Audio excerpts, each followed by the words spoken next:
शहर आणि परिसरातील ताज्या बातम्यांसाठी लोकप्रिय न्यूज टुडे चॅनलला आजच सबस्क्राइब करा। सातपूरमध्ये 16 वर्षाच्या मुलाचा संशयास्पद मृत्यू। सातपूरच्या अशोकनगर भागातील ज्ञानगंगा क्लासमध्ये शिकणाऱ्या 16 वर्षाच्या मुलाचा किरकोळ वादातून खून। घटनास्थळी सहाय्यक पोलीस आयुक्त शेखर देशमुख, वरिष्ठ पोलीस निरीक्षक रणजित नलवडे दाखल। संशयित सातपूर पोलीस स्टेशनला जमा। सातपूरमधील अशोकनगर परिसरात एका 16 वर्षीय युवकाचा संशयास्पद मृत्यू झाल्याची घटना घडली असून या घटनेने परिसरात खळबळ उडाली आहे। मृत युवकाची ओळख कुमार यशराज तुकाराम गांगुर्डे, वय वर्ष 16, राहणार पवार संकुल अशोकनगर अशी आहे। यशराज मॉडर्न माध्यमिक विद्यालयात शिक्षण घेत होता।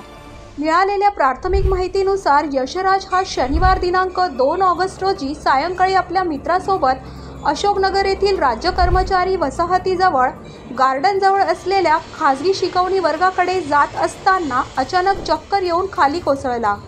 त्याच्या डोक्याला गंभीर मार लागल्याने तातडीने त्याला नाशिकच्या शासकीय रुग्णालयात दाखल करण्यात आले। मात्र डॉक्टरांनी त्याला मृत घोषित केल्याची प्राथमिक माहिती पोलिसांनी दिली आहे। News today Nashik.